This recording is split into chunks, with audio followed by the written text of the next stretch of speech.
때문에 그냥 쭉 넘어가겠습니다. 예. 전에 말씀드린 역사서는 그 시대의 배경을 좀 많이 이해할 필요가 있습니다. 그래서 시대의 배경이 이제 유목에서 농경사회로 이제 완전히 정착하게 되고요. 그 다음에 모여서 생활했던 곳에서 이제 각 지파로 흩어지게 되는 그런 배경을 갖고 있습니다. 이걸 보면서 이제 우리 이민 생활을 한번 비슷하다라는 생각을 하게 됩니다. 85년도 그때 이제 춘천의 인구가 한 10만 정도 했습니다. 근데 그 10만을 갖다가 이렇게 옮겨가지고 이 미국 대에 딱 흩어놓으면 찾을 수가 없는 겁니다. 그렇죠? 그와 비슷한 현상들이 이제 이 사사시대에 일어났다라는 겁니다. 그러니까 각자 부딪히는 모든 환경 속에서 어떻게 내가 어떤 분명한 원칙을 가지고 살아가느냐, 아니면 무원칙하게 살아가느냐에 따라서 많이 그 결과는 달라진다는 사실입니다. 이방인과의 관계가 이제 본격적으로 이제 나타나게 되는 겁니다. 쭉쭉 넘어가겠습니다. 예. 신앙 계승의 실패라고 했는데 왜 그러냐 한번 원인을 한번 생각해 보시면 좋겠습니다. 우리 이민자의 생활하고 비슷하다라는 겁니다. 왔습니다. 생존에 대한 문제 때문에 치열하게 싸웠습니다. 그러니까 우리들이 영적인 그런 모든 문제를 게을리할 수밖에 없습니다. 그리고 내 자녀들에게 영적인 문제에 대해서 이야기하는 것, 그런 것들이 이제 소홀하게 됩니다. 그러다 보니까 이제 어느 보니까 자녀들이 다 컸습니다. 머리가 다 큰 거죠. 그때 아무리 얘기해봤자 소용이 없는 겁니다. 그런 현상들이 아마 이 사사시대에 일어나지 않았을까 하는 그 생각을 하게 됩니다. 모두가 다 오늘날 우리 이민자의 생활에 많은 도전을 주는 말씀들이 많다라고 생각됩니다. 쭉쭉쭉 넘어가겠습니다. 서론, 본론, 결론이 딱 정확하게 나타납니다. 서론, 불완전한 정목을 그리고 있습니다. 그 다음에 쭉 넘어가면서 그래도 백성들이 지적을 받았을 때 회개하는 그런 모습을 이제 보여주고 있다는 사실입니다. 역시 그럼에도 불구하고 신앙인의 흔적을 또 갖고 있다라고 이렇게 말할 수가 있습니다. 그러니까 우리가 아무리 개차반처럼 신앙생활을 해도 이제 어떤 일이 딱 발생했을 때 우리는 최선도 아이쿠 하나님 하면서 하나님께 나가는 그런 기본 자세는 돼 있다라는 거죠. 제가 이제 주일학교 때 예수 믿다가 이제 중고등학교 때 이제 교회를 떠났다 할지라도 떠나서 생활했는데 그때 그랬지라도 무엇인가 신에 대한 하나님에 대한 그런 들은 풍월도 있고 또 그런 것들이 있기 때문에 함부로 이렇게 지나치게 밖으로 나가는 그런 일들이 이제 없다라는 겁니다. 쭉쭉 지난번에 했기 때문에 불완전한 정복에서 가장 중요한 거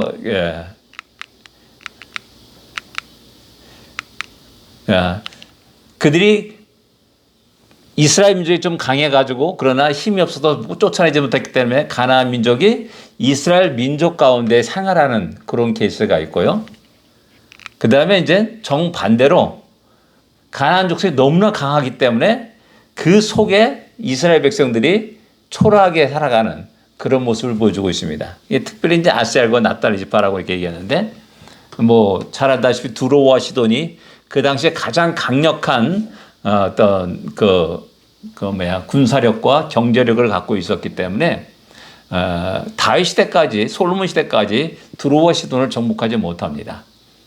그런 상황 속에서 자연스럽게 아셀과 납달리 지파는 그들 가운데 거하는 그런 모습을 보여주고 있고요.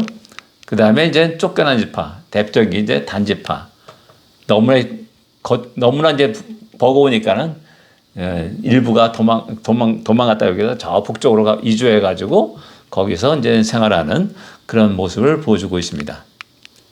본론 들어가서 이제 본격적으로 이제 사사들의 이야기가 쭉 기록되고 있습니다.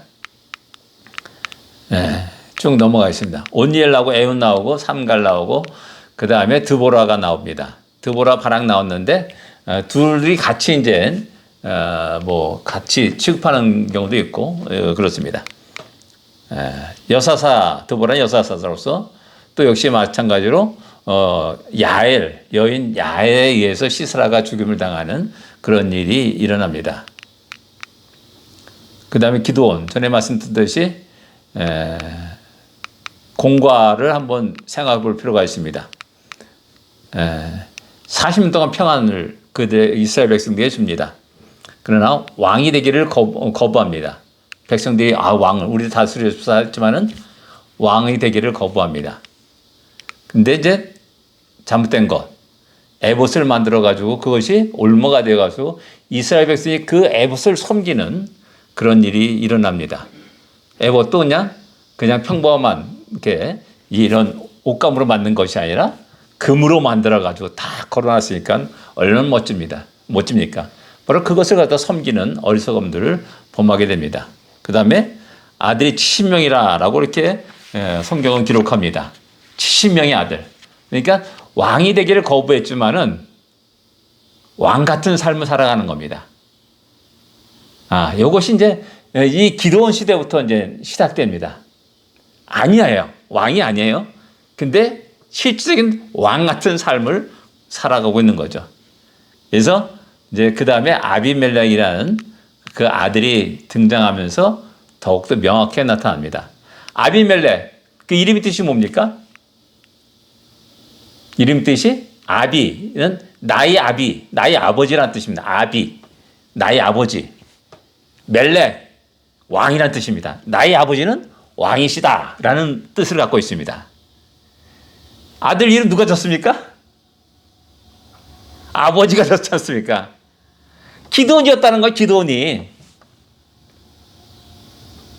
나는 왕이 아니다 라고 말하지만은 실제로 어떻게 보면 나의 아버지 왕이다라는 그 이름을 갖다가 아들에게 주면서 이름을 하면서 나는 왕이다라는 그런 뉘앙스를 풍기고 있다라는 사실입니다. 어떻게 보면 묘한 그런 이렇게 언밸런스, 이렇게 모순된 모습들을 우리에게 보여주고 있습니다.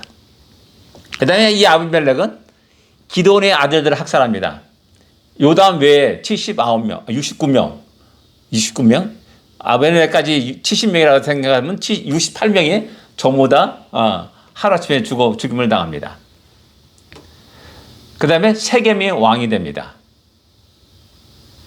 요 장면을 한번 생각할 수 있어야 됩니다. 정치 권력에서는 아버지와 아들도 없는 겁니다. 그렇죠? 그게 아주 냉혹한 게 우리 세상 정치의 현실입니다. 근데 유대 역사를 쭉 보게 되면은 그것을 거부하면서 세상 그런 그 가치관에 따르지 않냐는 유다 왕가의 모습을 줄 때가 있습니다. 요아스를 죽입니다. 요아스를 죽입니다. 어떤 암살해서 죽여요. 근데 그 아들이 왕이 됐을 때 그 암살자만 죽이고 그 자녀들은 죽이지 않습니다. 왜? 율법에 그렇게 되어 있기 때문에. 뭐냐? 정치적인 그런 관점이 아닙니다. 우리 같은 경우는 조선시대 그런 반란이 일어나면 삼족을 멸하지 않습니까? 근데 유다 왕가는 그런 행태를 취하지 않습니다. 근데 이방 세상 가치관들은 그렇지 않죠. 내가 권력을 잡기 위해서 나와 대적하는 모든 것을 싹 멸하는 것이 일반 세상적인 가치관이고 생활입니다. 이런 모습이 이제 이세벨에 의해서 이스라엘에 들어오죠. 그 이세벨의 딸이 아달랴가 유다 왕국에 시집가면서 유다 왕국에 피비린내가 납니다. 그 이다말의 아달랴의 그 남편인 여호람 왕이 그 자녀들을 그 형제들을 전부 다 죽입니다. 왜? 정권의 위태위태한 그런 위기 상황이 일어날 수도 있으니까는 싹 죽여버립니다. 그리고 또 여호람은 오직 한 명의 아들만이 이제 또 남게 되죠. 뭐 그렇게 되는 겁니다. 참 안타까운 그런 일들이 그때 당시 유다 왕국에서 벌어지는 일이었습니다. 근데 아비멜렉이 그런 가치관을 가지고 기드온 아들들을 전부 다 죽여버리는 겁니다. 그 다음에 세겜에서 왕이 되었다라고 말하죠. 세겜이 어떤 성입니까? 도피성입니다. 도피성. 레인이 성입니다. 그러니까 어떻게 보면 종교 중심지입니다. 도피성이라 한다는 것은. 근데 거기서 왕이 되었다. 그리고 기드온의 아들도 다 죽였다라는 것을 보면은 세속적인 어떤 가치관과 세상의 힘이 영적인 그런 원리들을 전부 다 깨부숴버리는 그런 현상이라고 말할 수가 있습니다. 그러니까 아비멜렉부터 그런 일들이 일어나는 겁니다. 그러니까 세상에 하나님의 백성들이에요. 하나님의 택한 백성들이고 하나님의 기업을 주신 그 기업들이에요. 그래도 불구하고 하나님의 영적인 원리가 적용되지 못하고 세상 살벌한 정치 원리가 그대로 적용되면서 수많은 사람들이 학살당하고 죽음당하고 자기의 권력을 쟁취하는 그런 모습을 우리에게 보여주고 있는 겁니다. 그 다음에 아비멜렉 누가 들었습니까? 여자가 던진 맷돌에 맞아 죽는다. 그의 통치 기간은 딱 3년이었습니다.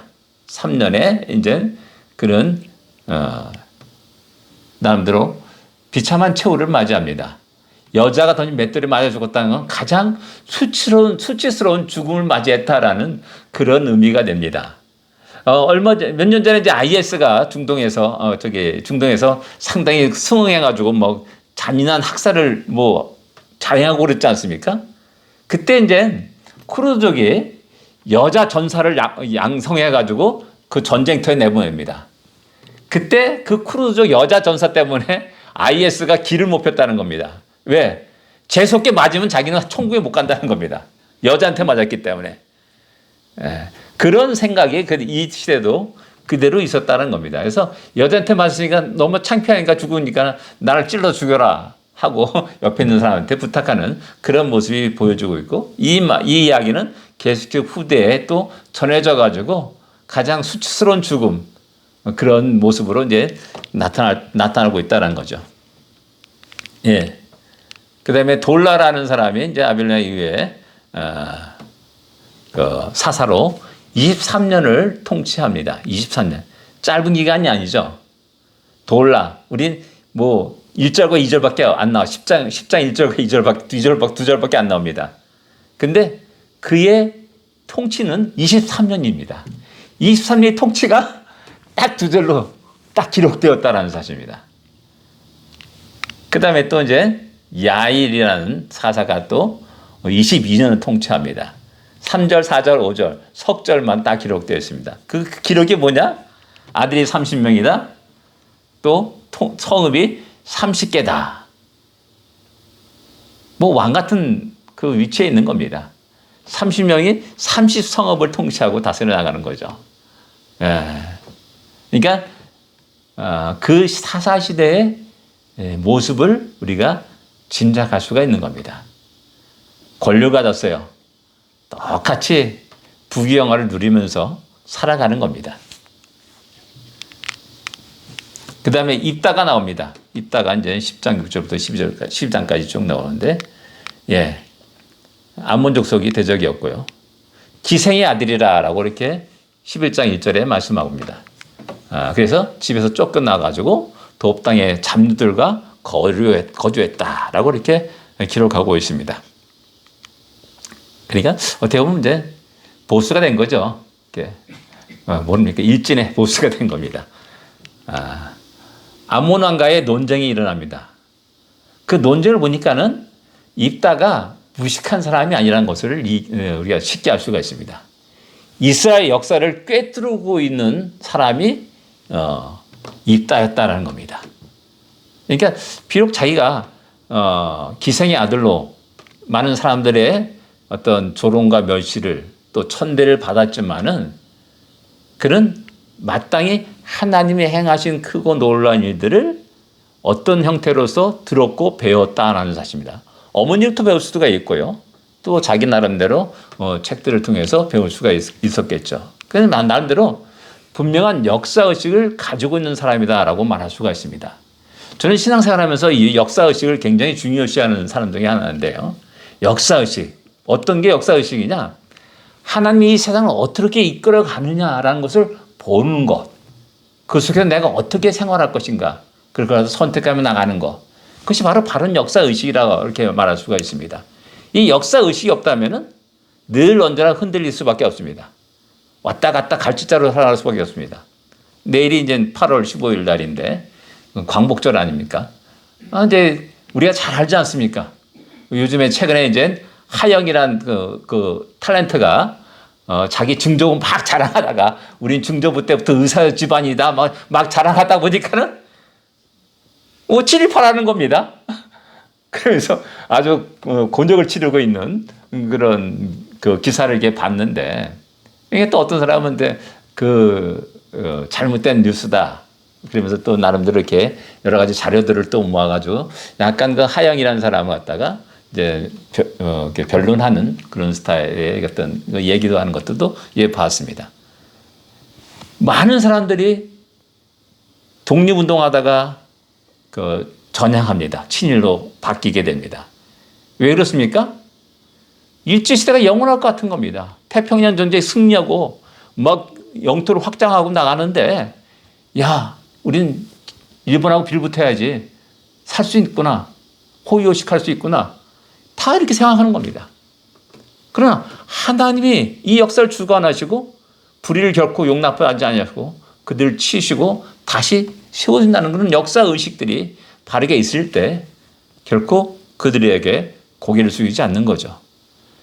이런 역사의식에 굉장히 뚜렷했던 사람이 있다라고 말할 수 있습니다. 그것이 어디서 나타나냐면은 왕가의 암논 왕가의 그 논쟁 속에서 뭐냐면 24절에 보면은 우리 하나님 여호와께서 우리 앞에서 어떤 사람인지 쫓아내시면 그것을 우리가 차지하리라. 하나님이 역사를 주관하시고 하나님이 당신의 사랑하는 백성들에게 그 땅을 주신다는 겁니다. 허락하신다는 겁니다. 그러면 우리는 기꺼이 차지하겠다. 라는 이런 생각, 이런 사상, 이런 의식을 가지고 살아가는 겁니다. 여기서 우리가 또 이렇게 늘 이렇게 얘기하는데 늘 제가 얘기하는 게 뭐냐면 이 땅의 모든 주인은 하나님이십니다. 하나님이 당신의 뜻을 위해서 그 누구에게 줄 수 있고 맡길 수가 있는 거죠. 그리고 그 사람은 그 맡은 것을 가지고 잘 경영해서 하나님의 영광을 드러내게 되는 거죠. 영광을 드러내지 못하고 자기만을 위해 살아갈 때 하나님은 그것을 뺏어서 또 다른 사람에게 주십니다. 우리 보통 이제 촛대를 옮긴다 그러잖아요. 계시록에 나오는 7개 나오면서 촛대를 옮기겠다라고 하는 표현들이 나오지 않습니까? 그 역할을 감당하지 못할 때 하나님은 그 촛대를 옮겨서 다른 사람에게 주시는 거죠. 유대인들이 왜 욕먹는 겁니까? 당신이 영광을 위해서 살아가야 될 텐데 그렇지 못한 겁니다. 그래서 그들이 유대인의 그 촛대를 옮기십니다. 그리고 이방인들에게 복음을 전합니다. 그리고 이방인들이 하나님의 영광을 하나님께 하신 크고 놀라운 일들, 그 놀라운 구원의 기쁨을 노래하면서 하나님께 영광을 돌리고 있죠. 이게 지금 현재 일어나는 기독교에서 일어나는 그 기독교 복음이 증거되는 그런 모든 역사입니다. 그런 면에서 우리가 우리 자신 스스로가 교만하지 않고 늘 언제나 나는 과연 어떻게 그 하나님의 뜻에 따라서 내게 주신 사명을 잘 감당하는가, 그런 것들 늘 경계하면서 살 필요가 있습니다. 그렇지 않으면 또 우리 하나님께서 촛대를 옮기실 수 있다는 겁니다. 예. 그러나 있다는 그런 의미에서 상당히 그런 하나님이 행하신 일들에 그 역사, 이끌어낸 역사에 대해서 분명히 알고 있는 사람이었다는 겁니다. 이따의 서원이 뭡니까? 예, 서원이 나오죠. 전쟁에 승리한다면은 나를 영접하는 가장 우리 집에서 영접한 그 사람을 내 번져드리겠나이다 했는데 웬걸 외동딸이 이제 춤추면서 맞이하러 나왔습니다. 요 장면을 갖다가 어떤 이제 유튜브에서 이제 기독교 크리스찬 유튜브죠. 했는데 그 사람 처음엔 재밌었어요. 제가 이게 그 크리스찬 유튜브를 보면서 야, 참 이렇게 성경을 또 보고 이야기하는구나. 근데 한두 번 보다 보니까는 이게 아니야. 점점 이상한 데로 나가는 거예요. 점점 상상에 지나친 상상을 표현하면서 또 성경을 또 대조해 보니까는 약간 삐딱하게 나가면서 성경과 다른 그런 이야기를 하는 것들을 이렇게 한번 본 적이 있습니다. 입다의 서원. 그리고 그는 그 서원대로 행합니다. 이게 무서운 겁니다. 어떤 학자들은 인신공양은 없어졌다. 금했다. 그래서 이건 아니다. 그래서 이따의 딸이 처녀로 죽은 것을 말하는 것이다. 뭐 이런 식으로 이야기하는 사람도 있습니다. 그러나 내가 번제로 드리겠나이다 라고 말할 때 그 번제의 의미를 입다는 모를 리가 없는 겁니다. 안 그렇겠습니까? 그런 의미에서 입다는 나름대로 이게 상당히 큰 잘못, 허튼 서원을 하였고 그 서원에 대해서 분명히 또 책임을 지고 나갔다, 행했다라고 이렇게 생각할 수가 있습니다. 에브라임과의 전쟁이 이제 12장에 나타납니다. 그래서 많은 에브라임 지파 사람들이 이제 죽임을 당합니다. 여기서 십볼렛 발음을 해라 해가지고 이제 발음하면 그것 때문에 이제 에브라임 지파냐 아니냐 이렇게 결정을 나는데 우리가 잘 알다시피 쌀 발음을 못하는 어떤 사람들이 있습니다. 어느 지역 사람들이 있습니다. 쌀 못하더라고요.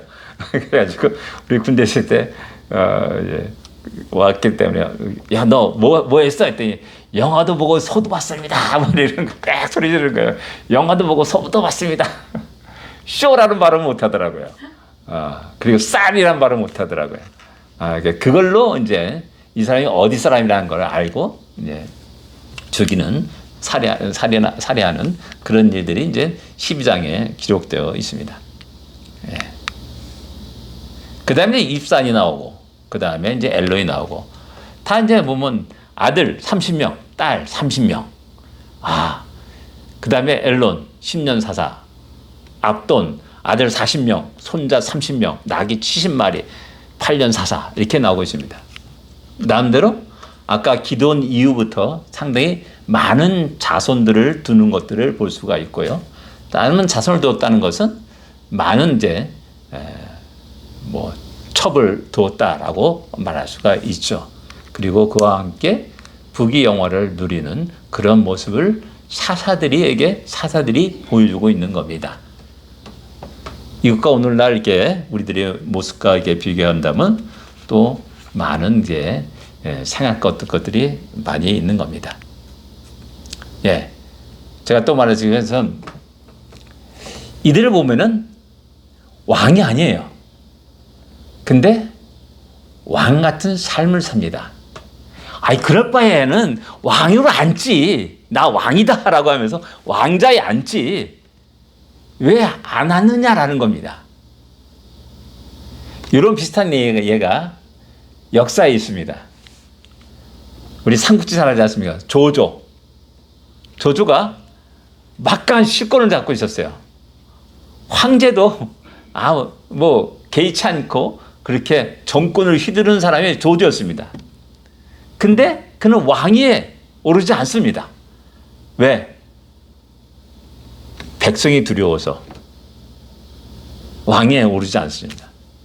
그리고 잘못하면 그 명분을 잃어버리면은 자기는 멸족을 당할 수밖에 없는 그런 상황이 있는 것을 잘 알고 있기 때문에 함부로 왕위에 오르지 않습니다. 그러나 왕보다 더한 황제와 같은 실권을 쥐고 살아간 그 사람이 조조 아닙니까? 똑같은 겁니다. 이들에게도 왕처럼 살았습니다. 왕 같은 존재였습니다. 근데 왕위에 오르지는 않습니다. 명분 때문에 그렇습니다. 명분 때문에. 이와 비슷한 얘기가 이제 우리 주에 비슷한 얘기가 있습니다. 누군가가 이제 나는 그 뭐 큰 누구야 이거 삼성전자 그 회장이 뭡니까? 예? 이제요. 예? 이제요. 안 들려. 까먹었는데 그 사례를 안 받는다더라고요. 월급을 안 받는데요. 그럼 야 대단하다고 뭐 이러지 않습니까? 근데 그런 사람들은 회사에서 일어나면 안 받아대요. 그가 받는 그 주식 배당금이 뭐 얼만데 엄청난데, 그리고 비록 월급을 안 받아도 법인카드 긁는 게 얼만데 이제 이런 것 때문에 이제 명분 그런 싸움이 일어나게 되는 겁니다. 아마도 이 시대 대부분 사사들이 그러한 싸움, 그러한 모습 속에서 한 걸음 더 나가기는 찝찝한 겁니다. 그런 모습이 아니었을까 하는 그런 생각을 하게 됩니다. 그 다음에 마지막 이제 사사로서는 삼손이 기록되고 있습니다. 삼손은 가장 많이 그리고 자세히 기록된 사사입니다. 출생부터 시작해가지고 어떻게 죽었느냐까지 자세하게 나타납니다. 다른 사사들은 그냥 몇 년 통치했다, 그냥 죽었다, 끝납니다. 근데 죽는 그 장면까지도 자세하게 기록합니다. 예. 그래서 이제 삼손의 탄생이 13장에 나옵니다. 거기서 이제 기묘자라 하는 여호와의 사자가 등장하면서 삼손에 태어날 것을 전합니다. 이름이 기묘자라는데 약간 우리는 하면서 들어본 말씀인데 라고 이렇게 생각됩니다. 기묘자가 어디서 나옵니까? 이사야서 9장 6절에 한 아이가 태어날 것인데, 그러면서 쭉 나가면서 그 이름은 기묘자라, 모사라, 전능하신 하나님이라, 영존하신 아버지라, 이렇게 이런 말씀이 쭉 나옵니다. 거기서 기묘자가 나옵니다. 그러면서 이제 이 기묘자와 연관시키는 사람도 있습니다. 그래서 나신으로 생활할 것, 나신으로 이제 돌볼 것을 갖다가 말씀합니다. 그리고 이제 14장에 넘어서 삼손의 결혼 얘기 나옵니다. 이 장면에서 삼손은 나신의 규례를 굉장히 경홀하게 생각하는 모습을 보여줍니다. 왜냐하면 사자를 때려 누웠어요. 그 다음에 갔더니 거기에 꿀이 있고 벌들이 있는 겁니다. 그래서 꿀을 다 해서 꽉 먹으니까 너무나 맛있고 다른 겁니다. 나신이는 절대 죽음을 만질 수가 없습니다. 벌써 나신의 규례를 가볍게 생각하는 겁니다. 삼손의 모습에서 이제 그런 모습을 이제 우리에게 보여주고 있는 겁니다. 더 나아가서 이방인과 결혼했다라고 이렇게 이야기합니다. 삼손은 3번 여자의 문제 때문에 곤욕을 치른 사람이 삼손입니다. 여기서 첫 번째 이제가 되고, 그 다음에 이제 이것 때문에 나귀 턱뼈 1000명으로 죽이는, 나귀 턱뼈가 하나 나고 1000명을 죽이는 그 사건이 그 15장에 나옵니다. 이것을 볼 때 삼손은 외로운 사사라고 말할 수 있습니다. 다른 사사들은 나팔을 쫙 불면은 각 지파에서 쫙 모여들어가지고 그 전쟁에 함께 참여해가지고 적군을 물리치는 그런 모습이 계속 반복되었습니다. 앞에 나온 입다도 마찬가지예요. 입다도 했더니 에브라임 지파가 찾아온 겁니다. 온 겁니다. 그 전쟁에. 근데 이제 말다툼이 일어나면서 감정이 상하면서 에이 해가지고 이제 서로 싸움이 일어나는 그런 불상사가 일어나는 거죠. 있죠. 그러니까 대부분 사사들이 나팔을 불면은 각 지파에서 모여 들어가지고 적군들을 물리치는 그런 모습을 보여줍니다. 근데 삼손은 그런 게 없어요. 도리어 이제 나귀턱뼈 1000명을 죽일 때 그 전에 유다 지파가 와가지고 야 블레셋 사람들이 우리를 다스리는지 너 모르냐? 우리 곤란하게 하지 마 하면서 삼손을 묶어가지고 끌고 와가지고 블레셋에게 넘겨주는 겁니다. 너무나 외로운 사사. 이게 뭐냐면 점차 지파 연합이 무너지는 경향들을 보여주고 있는 겁니다. 그러니까 사사 후반기에 가면서 이제 각 지파가 야 그냥 우리끼리 살자. 아유 뭐 귀찮게 그러냐. 아유 나 그런 여력이 없어. 이러면서 거부하면서 점차 지파 연합이 무너지는, 이스라엘 공동체가 무너지는 그런 현상들을 보여주고 있는 겁니다. 그 다음에 이제 가사의 기생에게 들어가가지고 또 이제 16장에 그 잠깐 1절과 3절에 또 기록되고 있습니다.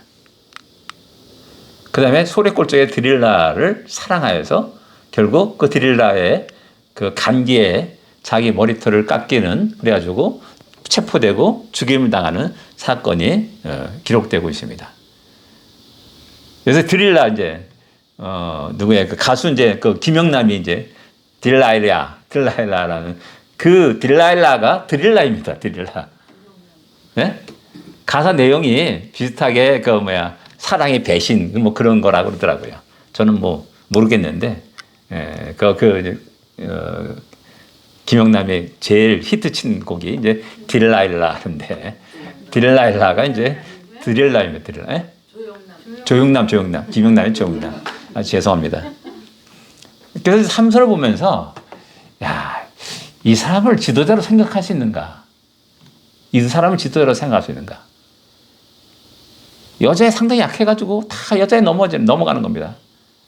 그래 결국 여자 때문에 체포되고 죽임을 당하는 그런 일이 이제 일어나게 되는 거죠. 나는 최선도 바람핀 적은 없어. 삼수도 괜찮아. 다 그렇게 생각. 그래서 저는 이제 사사기를 읽을 때 삼손에서 이해를 못하는 겁니다. 도대체 왜 이런 사람을 하나님 택하셨는가? 그리고 그 시대를 구원하게 하셨는가? 나는 그런 퀘션 마크가 끝없이 계속 되었었습니다. 그건 나중에 또 얘기가 그러고요. 네, 또 넘어가겠습니다. 이제 결론 부분이 10장, 21장에 이제 기록되고 있습니다. 거기에 이제 중요한 내용은 미가라는 사람이 나오고 그 집 제사장이 나오고 또 단지파가 이제 북쪽으로 이주하는 그 과정들을 17장과 18장에 기록하고 있습니다.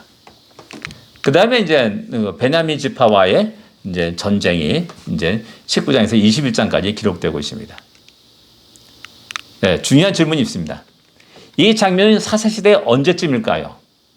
초기, 중기, 말기. 그 근거는 뭘까요? 초기, 중기, 말기. 어딘 겁니까? 이제 손 들라 그러면 안 되기 때문에 이제 답을 말하겠습니다. 사사시대 초기를 얘기하는 겁니다. 그럼 사사기는 참 이상해요. 그죠? 쭉 초기부터 쭉 역사적으로 진행되다가 삼손 이때는 거의 말기 때입니다. 그러다가 얘기가 갑자기 17장에 넘어가면서 다시 초기로 돌아가는 겁니다. 아주 구성이 아주 이상하게 된 겁니다. 근데 왜 그러냐? 초기 서론에서 결론이 나오고요. 또 결론에서 또 결론이 나오는 겁니다. 자, 그 근거 뭐냐?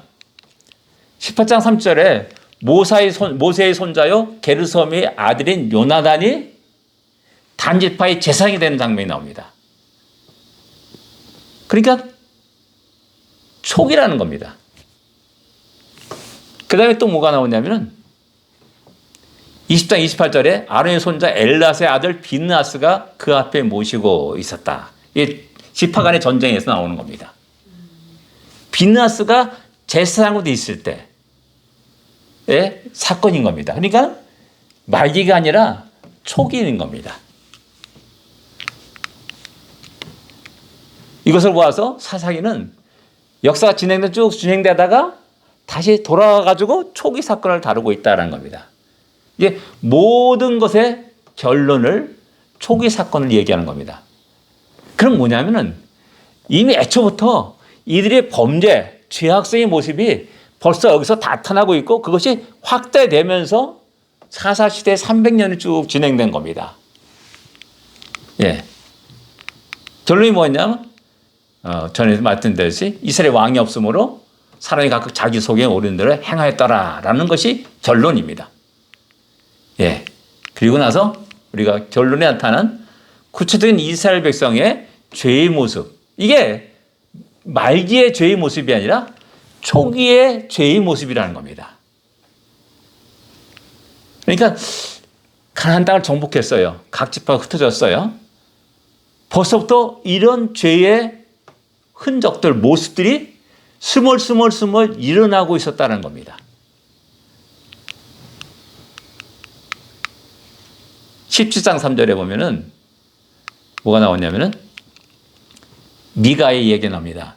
은 1,100을 그의 어머니에게 도로 주매 그의 어머니가 이르되 내가 내 아들을 위하여 한 신상을 새기며 한 신상을 부어 만들고 위에서 내 손에 이 은을 여호와께 거룩히 드리노라. 모순된 모습이잖아. 신상을 새기고 신상을 부어 만들어요. 그리고 또 한편에서는 여호와께 거룩히 드리겠다라고 말하는 겁니다. 이게 이제 믹서되는 겁니다. 혼합되는 거예요. 혼합 종교 형태의 모습을 보여주고 있는 겁니다. 보이지 않는 하나님이기 때문에 자꾸 인간은 구체적으로 어떤 것을 만들려고 애를 써요. 그래서 작으면 위험이 없잖아요. 그냥 점점 거대하게 엄청 거대하게 그래가지고 불교는 대불이라고 해가지고 엄청난 큰 부처를 새겨놓고 산에다 새겨놓고 뭐 이런 별짓 다 해요. 거기 가면 이제 압도당하잖아요. 우리가 압도당하잖아요. 또 한편은 어떻게 되냐? 신이 나와 늘 함께하는 거 하기를 원해가지고 작게 만들어 내 주머니에 쏙 들어가도록 만들어버려요. 늘 언제나 내 주머니에 들고 언제 뭔가 근데 신이 나와 함께한다는 그것 때문에 마음이 평안, 가짜 평안 같은 걸 누리고 살아가요. 예전에 수학여행 갔을 때 경주 방문을 하세요. 근데 거기에 이제 돋보기 많은 거 놓고 이렇게 보니 뭐가 있나 보니까 거기에 많은 부처를 새기는 부처가 있더라고. 조그만 부처. 그렇게 만드는 거예요. 잠깐 영이신 하나님을 갖다가 안 보이기 때문에 잠깐 우리 인간은 잠깐 어떤 형상을 만들려는 죄의 본성을 가지고 있습니다. 그래서 하나님은 어떤 형상도 만들지 말라라고 십계명 2의 두 번째 이 십계명에 꽉 못을 박아놓은 겁니다. 그럼에도 불구하고 그들은 신의 산에 모세가 안 내려오니까 그 밑에서 그 언약을 한 지 얼마 됐다고요. 한 1년도 안 됐어요. 40일도 안 내려오니까는 금송아지 만들어 놓고 펄펄 뛰면서 이게 우리를 인도한 신이다 라고 선포하고 절일이다 선포하고 춤추고 노래하는 겁니다. 이게 우리의 인간의 모습입니다. 근데 여기에 벌써 그런 모습을 보여주고 있어요. 18장 18절에 보면은 그 5사람이 미가의 집에 들어가서 그 새긴 신상과 에봇과 드라빔과 부어 만든 신상을 가지고 나오매. 단지파 행실입니다. 단지파가 역시 마찬가지로 북쪽에 가면서 뭘 가져갔냐? 새긴 신상을 가져가고 드라빔을 가져가고 부어 만든 신상을 가지고 가는 겁니다. 그것이 단지파의 우상이 되는 겁니다. 안타까운 일이죠. 근데 이게 이 땅을 살아가는 우리들의 모습이기도 합니다. 우리는 모순된 모습을 보여줄 때가 있어요. 그러니까 종종 얘기하잖아요. 우리는 천국 소망을 가지고 살아갑니다. 근데 막상 이제 병들거나 아프게 되면 죽음의 두려움이 일어나는 거죠. 뭐 그런 모순된 모습을 보여주고 있어요. 천하만국이 다 하나님 것이다라고 말하는데 역시 열심히 내가 땀 흘려 쟁취하고 투쟁하면서 많은 재물들을 끌어모아가지고 호의호식하려고 하는 그런 모습도 우리 스스로에게 있지 않습니까?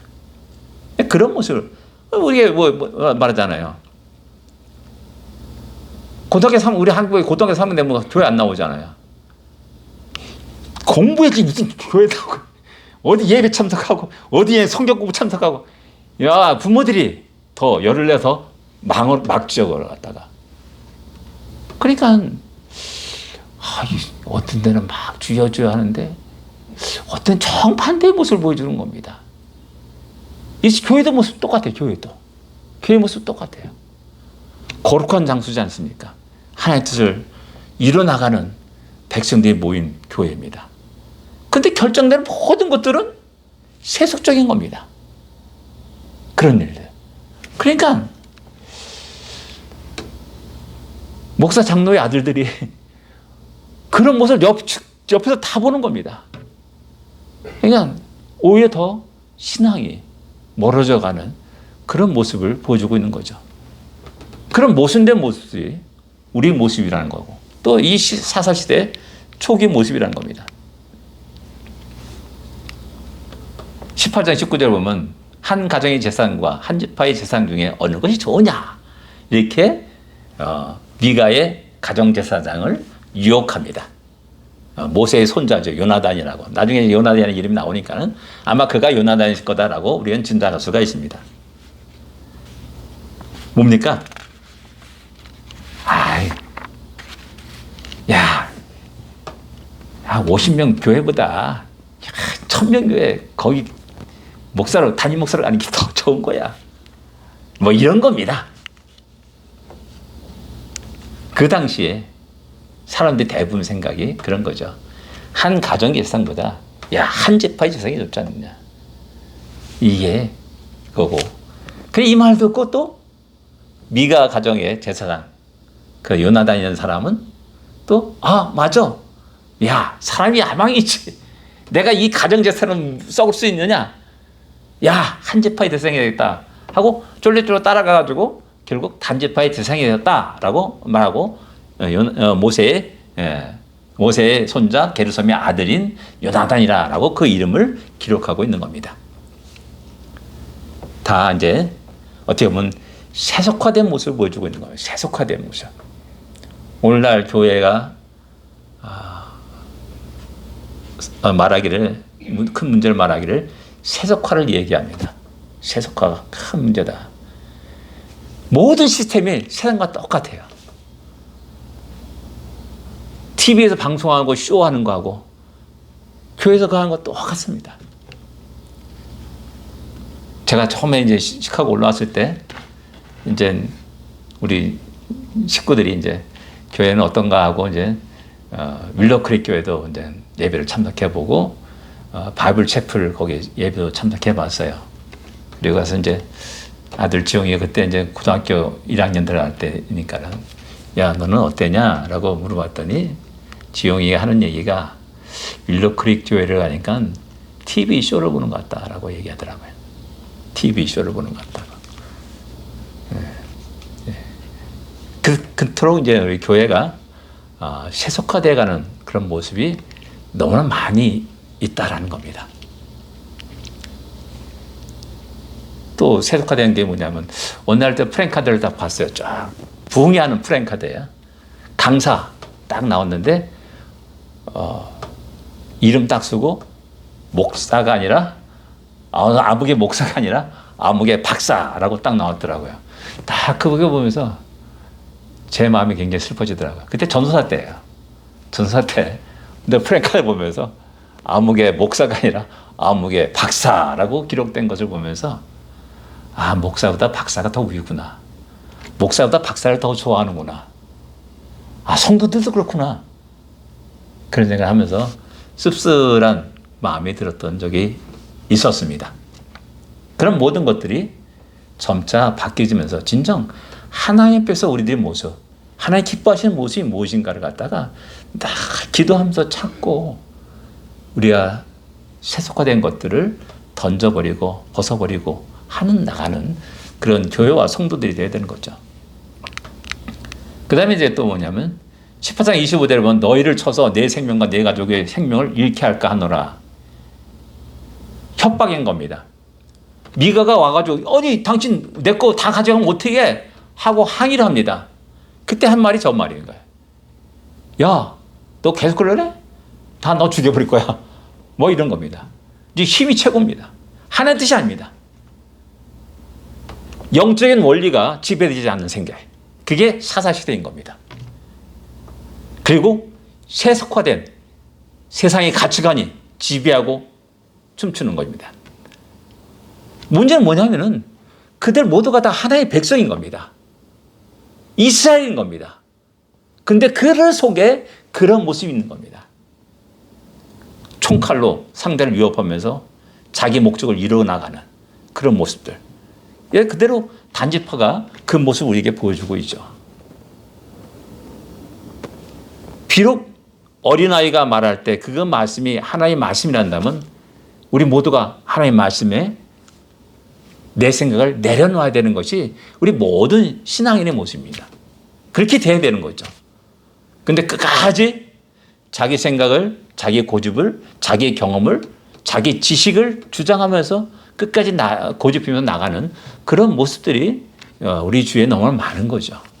그러면서 하나의 뜻은 사라지고 하나님 계획은 사라지고 하나님 영광은 사라지는 것이 교회의 오늘날 교회의 모습이 아닌가 하는 그런 생각을 하게 되는 겁니다.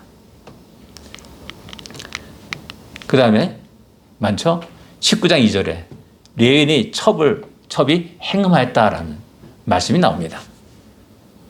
레인이 첩을 이제 드린 것도 그렇고요.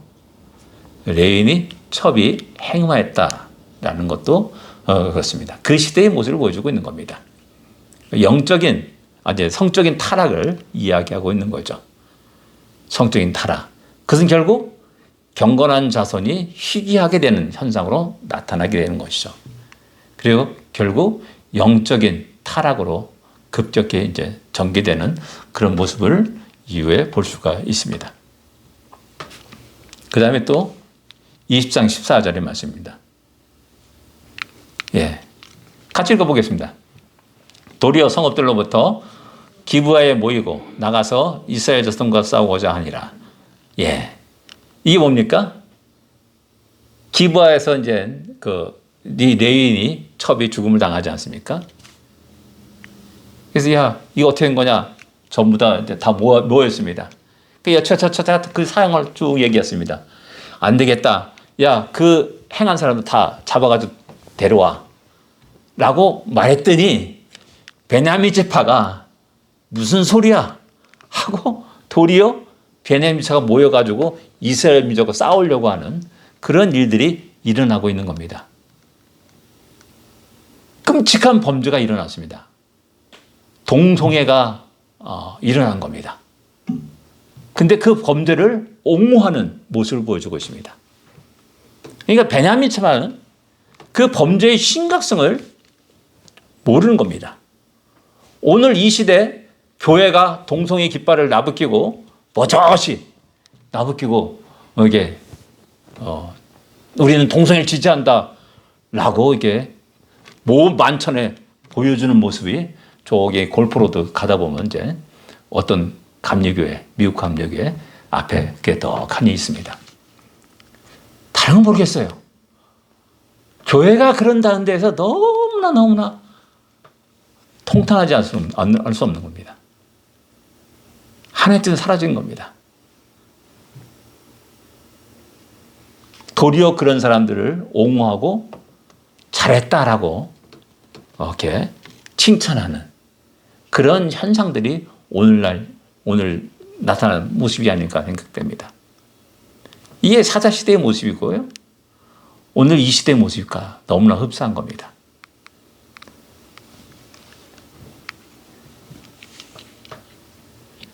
이게 이제 초기에 이런 죄악들이, 범죄들이, 그런 죄성이 일어나면서 확산되면서 사사시대가 쭉 나가는 겁니다.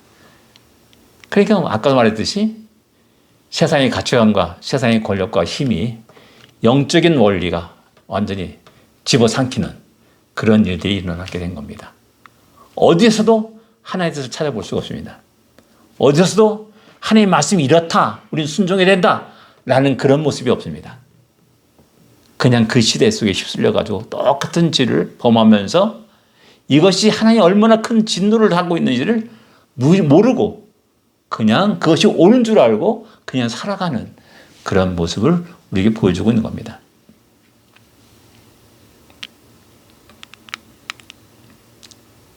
이것이 사사시대 초기의 모습이다.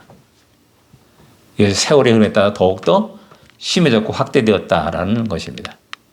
그 다음에 굉장히 빨리 이 신앙생활이 무너졌다라는 것을 짐작할 수가 있는 겁니다. 아까 말했듯이 비나스 때입니다.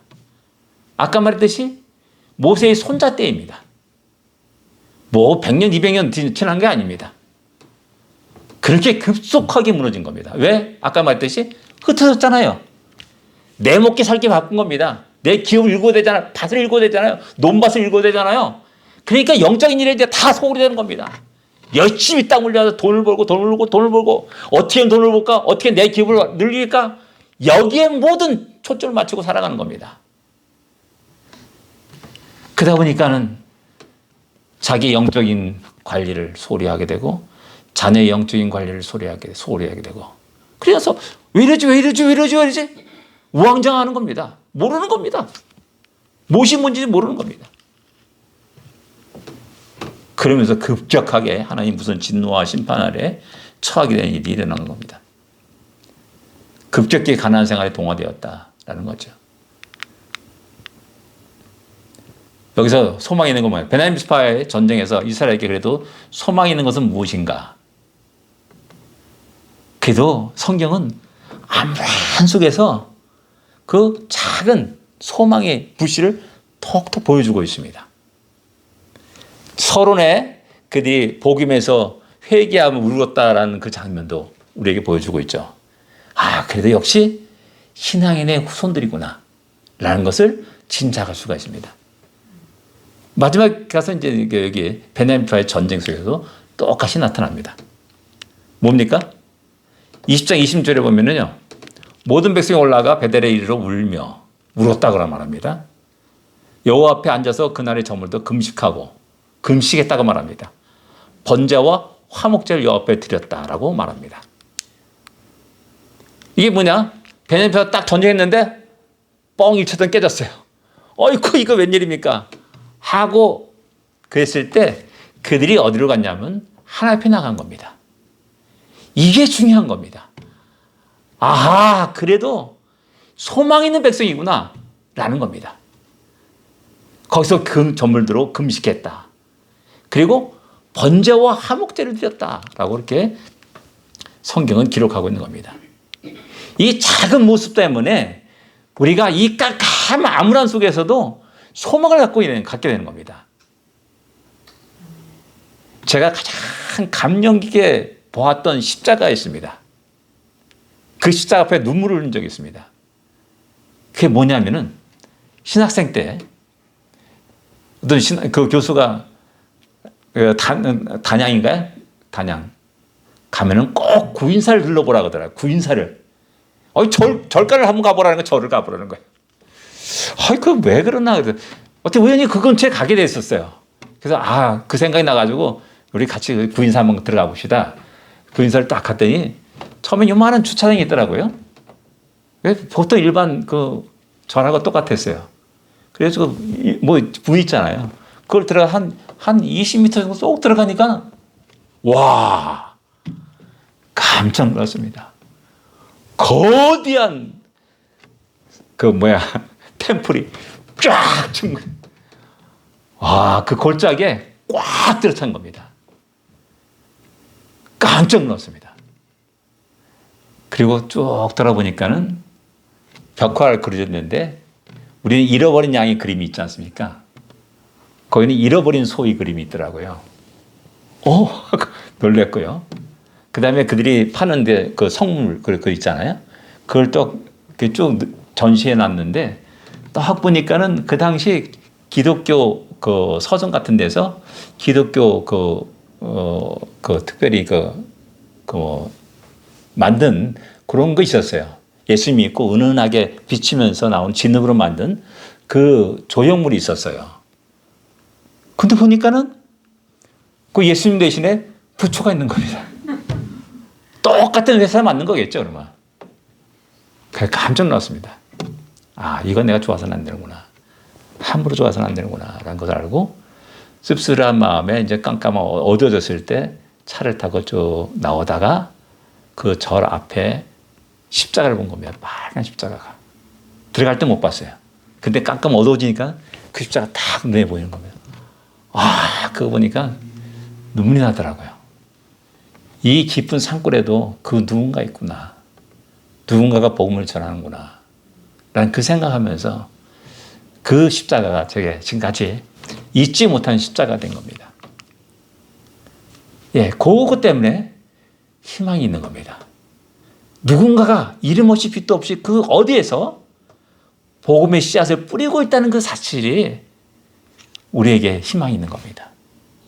여러분 어둡습니까? 절망적입니까? 아니에요. 여전히 그 누군가가 그런 하나님의 사명을 가지고 그 복음의 씨앗을 뿌리는 사람이 있는 겁니다.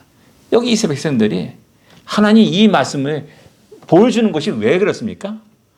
너 사사시대가 절망적이라고 생각하느냐? 아니야. 그래도 백성들이 있어. 살아있는 백성이 있어. 라고 말하는 겁니다.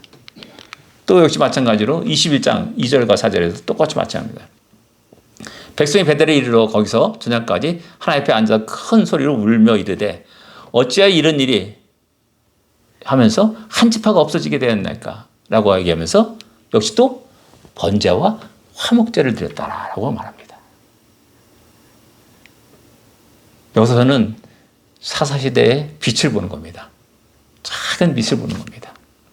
가장 아무런 그 시대 속에서도 그들이 하나님 앞에 나갔고 회개하고 번제와 화목제를 드리는구나. 예, 이 모습이 우리에게 큰 도전이 되는 겁니다. 사사시대 교훈, 저는 딱 그럼에도 불구하고입니다. 다른 거 몰라도 그럼에도 불구하고 회개하고 돌아오면 언제든지 품어주시는 하나님. 우리는 보통 그랬잖아요. 야, 별에서 나 책지 어떻게 너 그럴 수가 있느냐 라고 말하면서 우리가 자꾸만 이렇게 하나님께 나아가고 회개하고 주여 용서해 주소서라고 이런 말을 꺼리끼는 그런 경향이 있는데, 크리스찬이 한다면, 성도로 한다면 1000번 10,000번이라도 하면 주여 용서해 주소서 라고 하는 것이 성도입니다. 왜? 의인은 없기 때문에. 하루에도 수백 번 수천 번을 갖다가 죄를 짓고 살아가는 사람이 우리 모습인데, 그럴 때마다 나가서 주여 용서해 주소서 그러면서 예수 그리스도의 사죄의 은총이 얼마나 크고 놀라운지를 깨달은 겁니다. 늘 날마다. 그럼에도 불구하고 보입니다. 이걸 분명히 기억할 수 있기를 원합니다. 어째 저런 사람을, 아까 말했듯이 어떻게 삼손 같은 사람들을 차라리 나를 사살시키지 이런 마음이 들 때가 있다는 거죠. 그래도 불구하고 하나님은 여자 사사를 세우기도 하고요, 미흡한, 도덕적으로 미흡한 사람을 또 사용하기도 합니다. 이건 하나의 주권에 있는 겁니다. 하나의 구원의 방법이 다양하다는 것을 또 알 수가 있습니다. 그래서 우리는 어떠한 형태로든지 저런 사람을 통해서 하나님이 일하시는구나 라고 우리는 생각할 수 있어야 됩니다. 저는 여러분들 트럼프 좋아하는 사람도 있고 싫어하는 사람도 있는데, 저는 싫어하거나 좋아하는 게 아닙니다. 그래도 트럼프를 통해서 완전히 극단적으로 나가는 미국을 제동시켰다는 거, 영적으로 제동시켰다는 그 사실을 저는 높이 사고 싶습니다. 다른 거 아닙니다. 그것만큼 내가 인정하고 싶어요.